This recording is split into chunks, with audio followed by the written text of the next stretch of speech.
আসসালামু আলাইকুম viewers, welcome back to my channel. আজ আমি আপনাদের তৈরি করে দেখাবো কাঁচা আমের টক ঝাল মিষ্টি আচারের রেসিপি। চলুন তাহলে দেখে নেওয়া যাক আচার তৈরির জন্য কী কী উপকরণ লাগছে।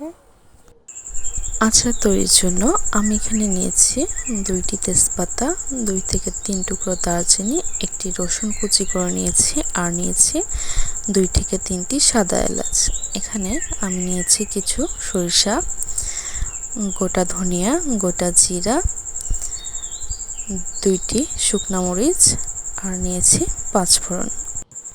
1 কেজি থেকে একটু কম কাঁচা আম ভালোভাবে খোসা ছাড়িয়ে ধুয়ে পরিষ্কার করে মাঝখান থেকে কিউব করে কেটে নিয়েছি। এখন এই মশলাগুলো হালকাভাবে একটু ভেজে নেব।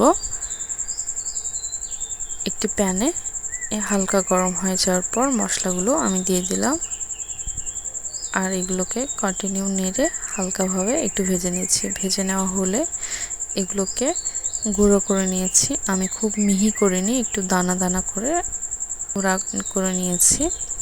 আচার তৈরির জন্য একটি হাঁড়িতে আমি দিয়ে দিচ্ছি 1 কাপ পরিমাণ সয়াবিন তেল, আর দিয়ে দিচ্ছি রসুন কুচি, এলাচ, দারচিনি আর তেজপাতা। এখন এই উপাদানগুলোকে ভালোভাবে মিশিয়ে নিচ্ছি।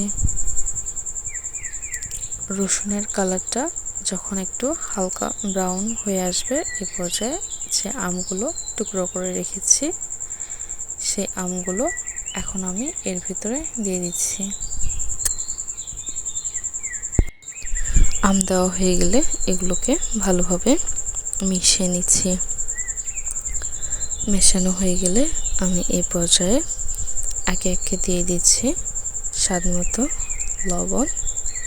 এখন দিয়ে দিচ্ছি লাল মরিচের গুঁড়া পরিমাণ মতো। এখন দিয়ে দিচ্ছি একটু অরেঞ্জ ফুড কালার। ফুড কালারটা অপশনাল, আপনারা চাইলে ইউজ করতে পারেন, না চাইলে স্কিপ করতে পারেন। এগুলোকে এখন আবারও ভালোভাবে মিশিয়ে নিচ্ছি।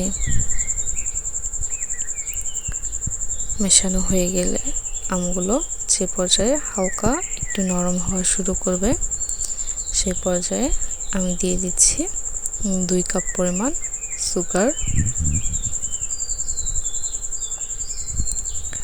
চিনি দেওয়া হয়ে গেলে এগুলোকে আবারও ভালোভাবে মিশিয়ে নিতে হবে।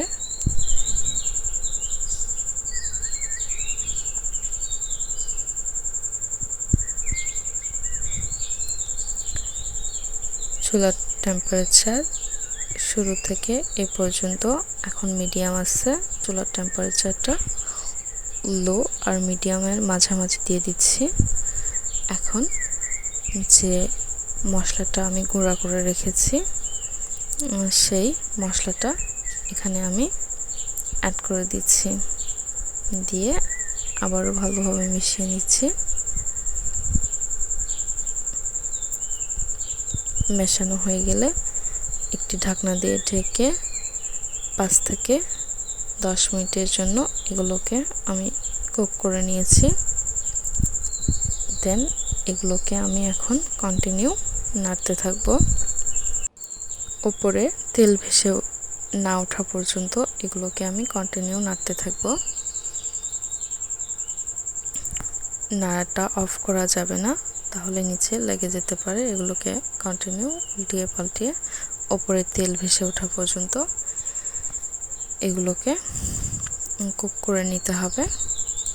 যে পর্যায়ে এরকম উপরে তেল ভেসে উঠবে সে পর্যায়ে চুলাটাকে অফ করে দিতে হবে। আমার রান্নাটা এখন হয়ে গেছে।